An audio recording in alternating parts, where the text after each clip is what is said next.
Most people think a productive garden requires constant work. Watering on a schedule, feeding every 2 weeks, battling pests every other day, starting over from seed each spring. That is the commercial nursery model, and it is designed to keep you buying. But there is a different category of plant that nobody at the garden center is going to point you toward, because once you plant it, you never need to come back.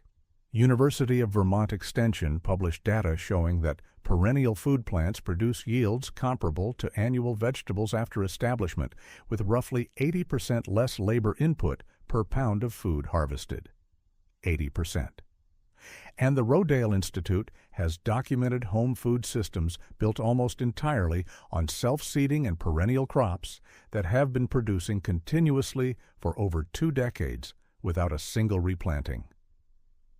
The plants I am going to walk you through are not exotic.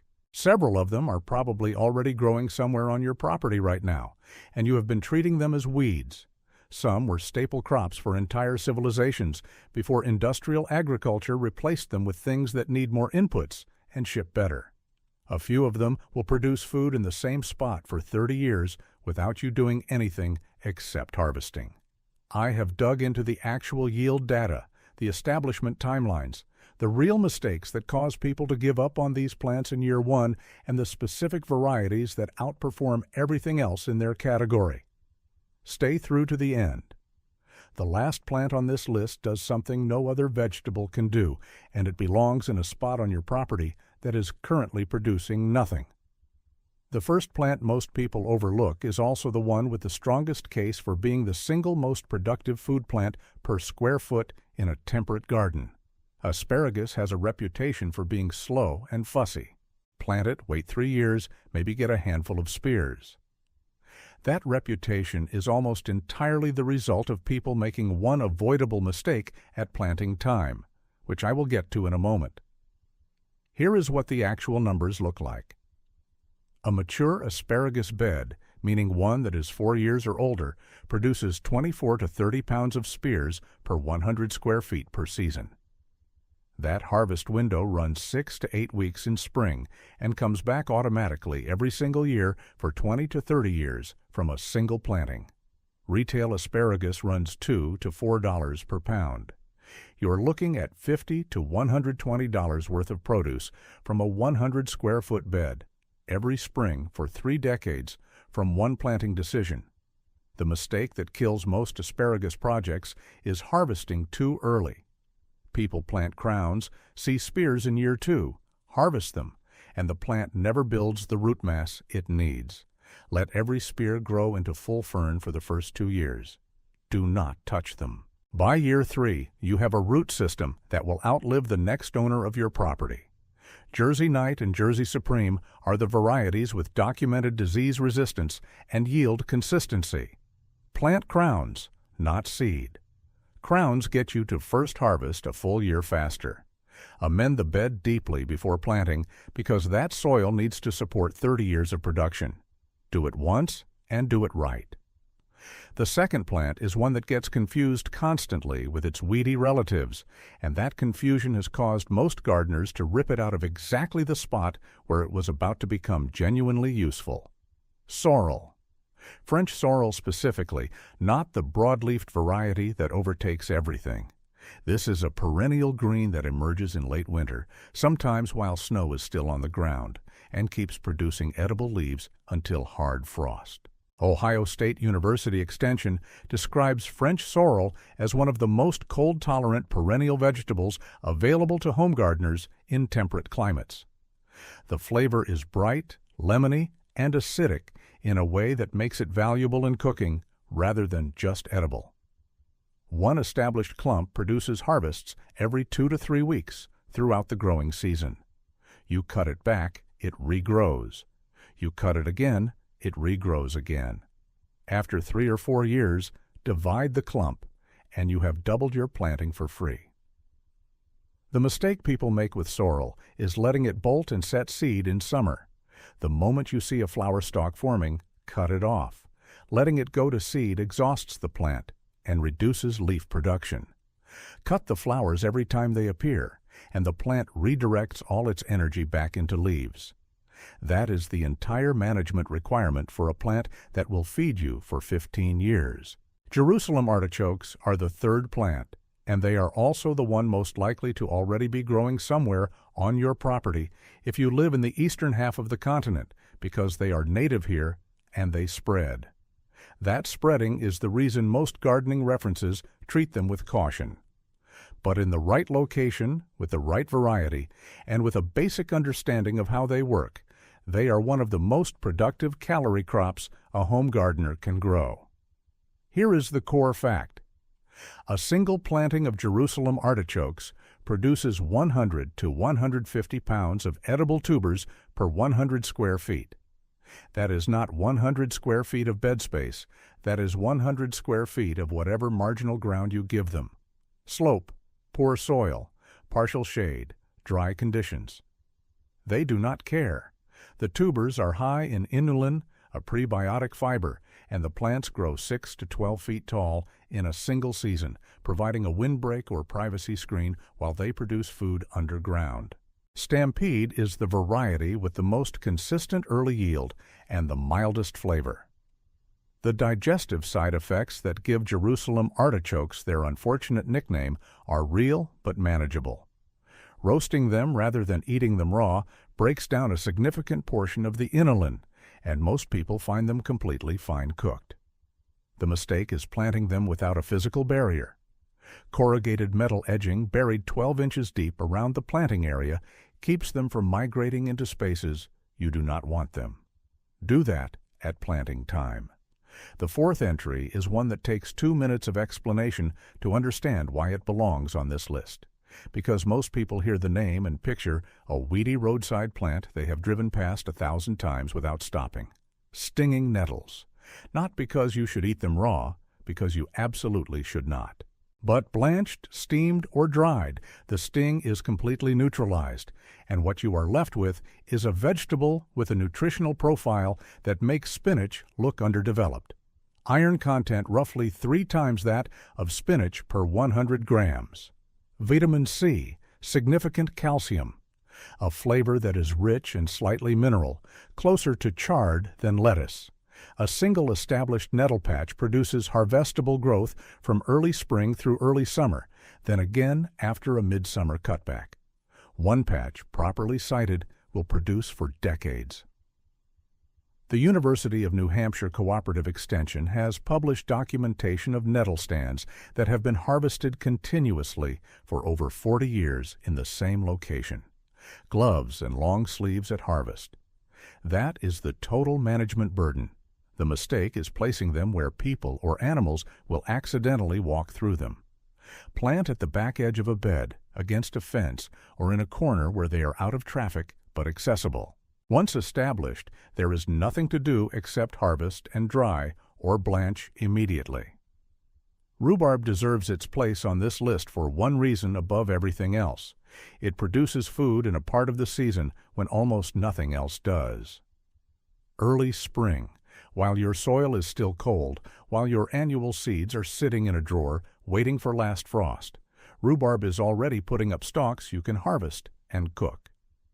A mature crown, which is anything 4 years or older, produces 10 to 20 pounds of stalks per season depending on variety and soil. Victoria and Canada Red are the 2 varieties with the strongest yield documentation and the best disease resistance in humid climates.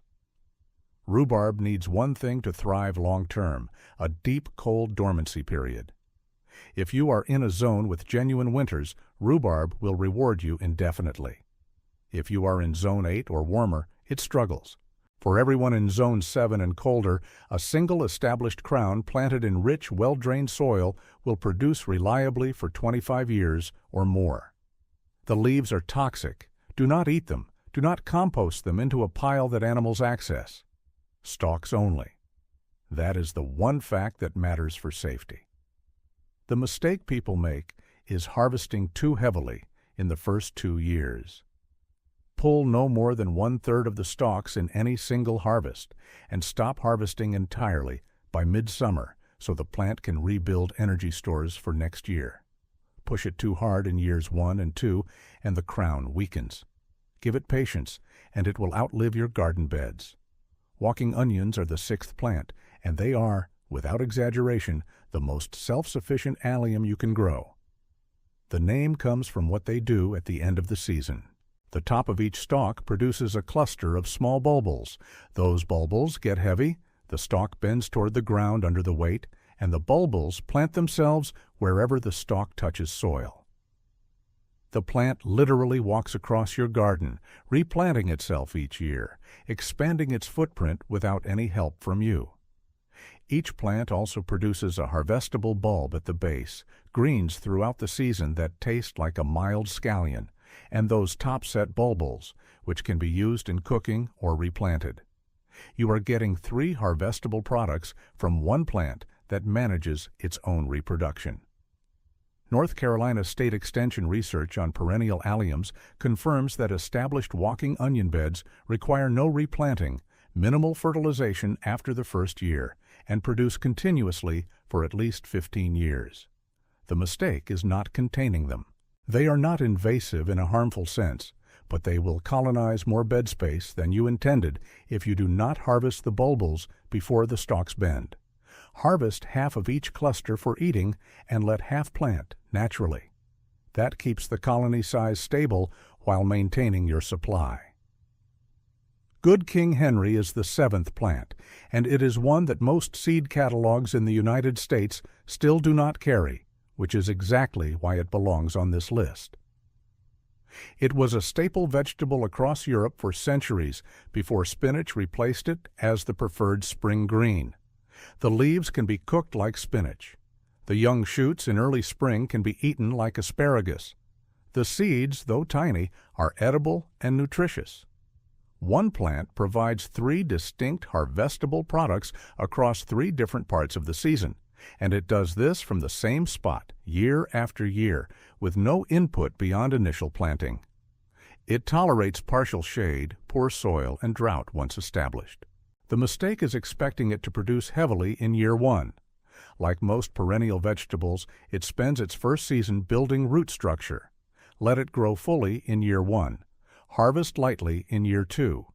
By year 3, you have a productive, permanent plant that asks for nothing. Groundnut, also called hopness or Indian potato, is the 8th plant, and it has a history that the modern vegetable garden has almost completely forgotten. This is a native North American vine that produces edible, protein-rich tubers along its root system. The Pilgrims ate them during their first winters on the continent. Entire indigenous nations relied on them as a primary carbohydrate source for thousands of years. The tubers contain roughly 3 times the protein content of potatoes by weight. That is not a small difference. 3 times.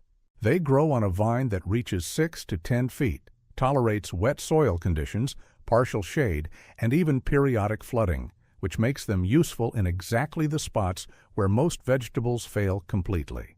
Rutgers University conducted research on groundnuts as a potential commercial crop in the 1980s and documented yields of 30 to 50 pounds per plant under favorable conditions. The research was discontinued not because the plant underperformed, but because the slow commercial development timeline did not match institutional funding cycles. The plant never stopped producing, it just stopped being studied. The tubers take 2 to 3 years to reach a harvestable size, which is the patience test that eliminates most gardeners. Pass that test and you have a perennial, self-spreading, high-protein food source in a part of your garden where nothing else was producing. The mistake is harvesting all of the tubers at once. Leave the smallest ones in the ground. They overwinter and become next year's plants. Take the largest, leave the rest, and you will never need to replant. Lovage is the 9th plant, and it occupies a category with almost no competition. It is a perennial herb that grows to 6 feet tall, comes back from the same root system for 20 years, and tastes exactly like celery, which means every recipe that calls for celery can use lovage instead. Raw leaves in salads, cooked in soups and stews, the seeds dried and used as a spice. The hollow stems used as a straw for savory drinks, which sounds odd until you try it and realize it works. One established plant produces more harvestable leaf material than most home cooks can use in a season. 2 plants is almost certainly more than enough for any household. The research case for lovage is simple. British agricultural heritage variety databases document lovage cultivation going back over 400 years in kitchen gardens across northern Europe, precisely because it is one of the few perennial vegetables that provides a genuine celery substitute in cold climates where celery itself struggles. The mistake is planting it in a small space without accounting for its final size. Lovage gets large. Give it a back corner where its height is not blocking sun from other beds, and it will reward you with decades of harvests without asking for anything in return. Leaf celery is the 10th plant, and it is the annual exception on this list, but it earns its place because of a property that almost no other annual vegetable has. It self-seeds so reliably and so prolifically that in practice it behaves like a perennial. You plant it once, let a few plants go to seed in their second season, and from that point forward, seedlings emerge every spring on their own.